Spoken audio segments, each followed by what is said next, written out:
Carlisle has a rich history of choreography, going back to Barbara Weisberger and her founding of the Carlisle project here, which CPYB was heavily involved with initially, and now First Steps and Choreo Plan, which started back in 1998. The school has a real understanding of the importance that choreography plays and repertory plays in building a dancer, building a complete, well-rounded dancer.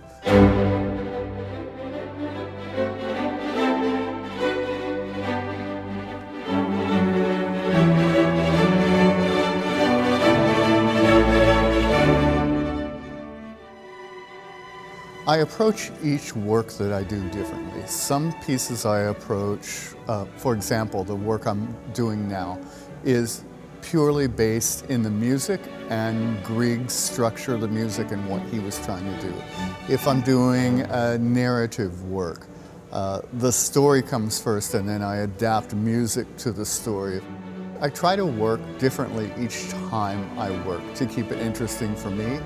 And as resident choreographer here at Central Pennsylvania Youth Ballet, to keep it interesting for the dancers. These kids here have the opportunity not to only work with restagers who are teaching them the steps from ballets that are already existing, but they get also the opportunity to collaborate with a choreographer and to help guide a choreographer's vision and make it of them and of themselves. And they really, really then get a juicier, richer, deeper experience out of it. Alan's really big on just making all your movements as full and as lush as you can. And throughout this process, he has given us the choreography and has worked with us and tried new things, but he's also let us play around a little bit. He'll let us experiment, and of course it's a huge trial and error process. So sometimes we do things and it just looks terrible, but sometimes we do things and it actually works out and it inspires him to create something off of that. So it's a really exciting process. One of the most exciting aspects of this work is the collaboration with Harrisburg Symphony Youth Orchestra, a peer-to-peer project. The young and talented musicians of the Harrisburg Symphony Youth Orchestra and our young talented dancers. How a particular dancer may hear live music as opposed to recorded music is really very exciting and an important, again, part of their training here at CPYB. One of the similarities that the students will experience performing with ballet dancers versus a regular concert program is that they have to be equally as attentive to the conductor in both situations. The conductor's job is always to maintain tempo and the flow of the piece. And the only difference is that that flow of the piece and the tempo is determined not just by my internal pulse, but also the pulse of the dancers on stage.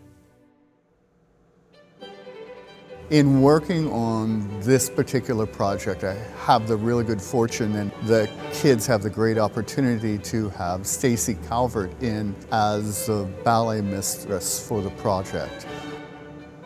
Working with Alan is a different process than sometimes working with other choreographers because the two of us collaborate together. He is doing the choreography, but he uses me to feel what the choreography would feel like with the dancer when he's doing partnering work. My job is to help translate his vision to the dancers. If they're having trouble understanding him or if something is not able to come across to them that he has said to them, then I try to find another way to help them understand it, and I try to physically help them and clean up the ballet. With this ballet, it's sort of interesting. It'll go on the shelf after we finish it for about 2 months, and Stacy will come back in May and put the ballet back together, rehearse it, and then I'll come back into the studio and bring out of that mechanical process what I really want out of the ballet. Working with Alan has been a great experience. He really has pushed us outside of our comfort zone, especially in this ballet. I found in the pas de deux, I have really been pushed to try new things and to experiment. It's been a really cool process for us to get to take part in this, and I think it will really benefit us when we're trying to go out and join these companies and have to do something like this again.